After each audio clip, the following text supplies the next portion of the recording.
dans le cadre des instances de concertation du Conseil maritime de façade et de la commission spécialisée éolien, on avait organisé en 2020 des ateliers de concertation avec les acteurs de la mer, avec des pêcheurs, des industriels, du transport maritime, des environnementalistes, des associations d'environnement et la défense nationale aussi, pour essayer un peu de réunir tout ce panel d'acteurs représentatifs des activités maritimes et que chacun nous apporte un peu sa vision des enjeux de l'occupation de l'espace maritime par rapport à leurs activités, avec une volonté que ça vienne de eux et que ce ne soit pas nous en tant que secrétariat du conseil scientifique, donc la direction interrégionale de la mer Méditerranée et l'État, qui assurions la collecte de données et la représentation de la donnée, mais bien que ça vienne des acteurs, que ce soit quelque chose qui vienne du territoire, avec bien évidemment la complexité qui est que chaque acteur n'a pas la même connaissance sur le territoire. Et même au sein de chaque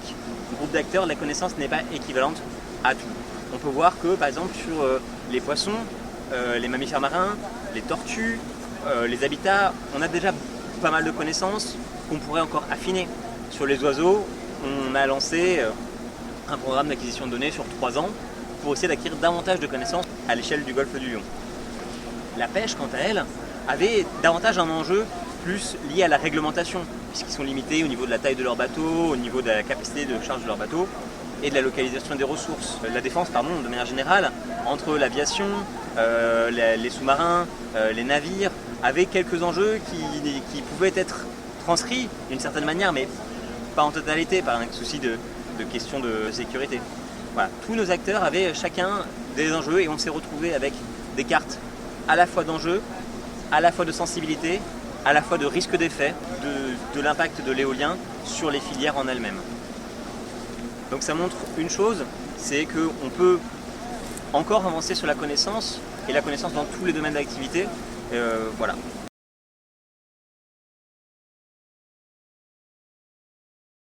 Chaque acteur a sa couche d'enjeux et c'est la question en tant que pour un citoyen, c'est d'arriver à avoir une vision un peu holistique de ces enjeux et d'arriver à comprendre que les enjeux de la mer de demain, ce n'est pas la superposition des enjeux d'aujourd'hui.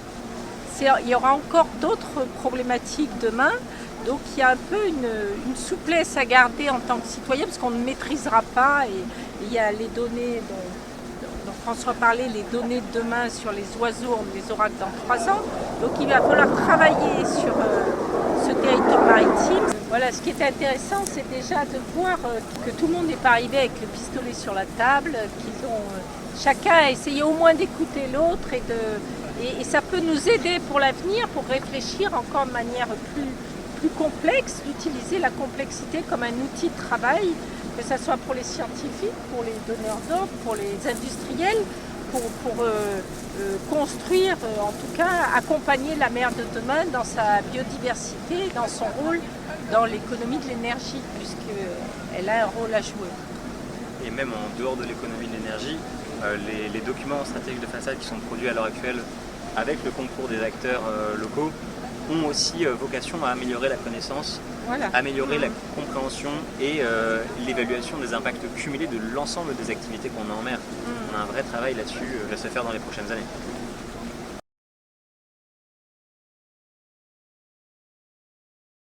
Dans le projet qui nous touche, c'est un projet maritime et aujourd'hui on n'a pas d'installation fixe en mer, donc on a du mal à appréhender, on essaie de réfléchir sur l'avant, on n'est pas là, quels sont les usages avant, ok, on commence à les connaître, mais la construction de ce projet, on est sur un mode opératoire qui est à la fois le même que sur la Terre et à la fois très différent.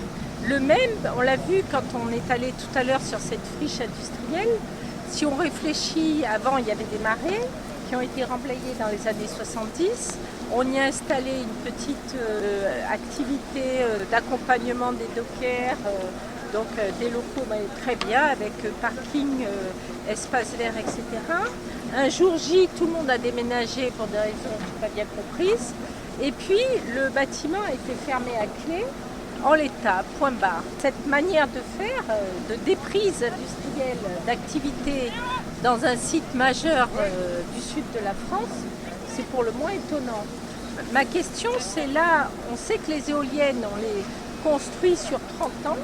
On sait que normalement, tout est pris en compte, le montage, le démontage, dans le coût, dans la démarche écologique, etc.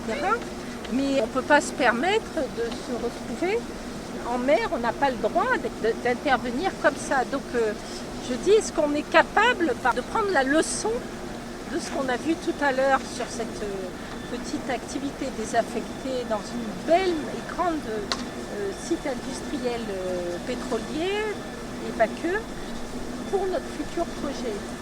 Parce qu'on n'a aucune base en mer. On croit que c'est infini, mais ça n'est pas infini. Voilà, c'est ça qui me perturbe un peu. J'ai l'impression qu'il va la fleur au fusil, mais il y a des risques quand même.